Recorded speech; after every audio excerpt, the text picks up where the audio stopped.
आता आपण उघड टॉप 9 महत्त्वाच्या बातम्या। आगामी महापालिकेची निवडणूक भाजप स्वबळावर लढणार। मुख्यमंत्री देवेंद्र फडणवीस यांच्या आदेशानुसार निर्णय घेण्यात आला। आमदार शंकर जगताप यांची माहिती। मुंबई सोलापूर वंदे भारत एक्सप्रेसवर अज्ञातांकडून दगडफेक। जेऊर स्थानकाजवळील घटना। दगडफेकीत C11 डब्यातील काच फुटली। राज्यातील सर्व शाळांमध्ये 26 जानेवारीला संविधानाचं वाचन केलं जाणार। याबाबत लवकरच शाळांना आदेश दिले जाणार। शालेय शिक्षण मंत्री दादा भुसे यांची माहिती। मुंबईतील वाढत्या प्रदूषणावर पर्यावरण मंत्री पंकजा मुंडेंनी बोलावली बैठक। प्रशासकीय यंत्रणांना बैठकीला उपस्थित राहण्याचे आदेश। प्रदूषण कमी करण्यासाठी कठोर पावलं उचलली जाण्याची शक्यता। मुंबईतील हवेची गुणवत्ता मध्यम श्रेणीत। मुंबईच्या काही भागातील हवेच्या गुणवत्तेची समाधानकारक श्रेणीत नोंद, तर घाटकोपरमधील हवा वाईट श्रेणीत। मुंबई महापालिकेकडून 68% मालमत्ता कर वसूल। 9 महिन्यात 5,847 कोटी मालमत्ता संकलन।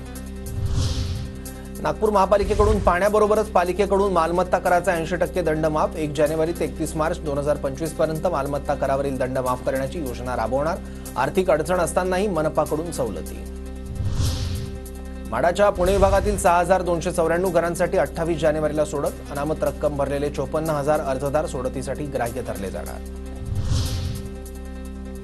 पुणे आंतरराष्ट्रीय चित्रपट महोत्सव यंदा 13 फेब्रुवारीपासून चित्रपट महोत्सवात सुमारे 150हून अधिक देशी विदेशी चित्रपट प्रेक्षकांना बघता येणार।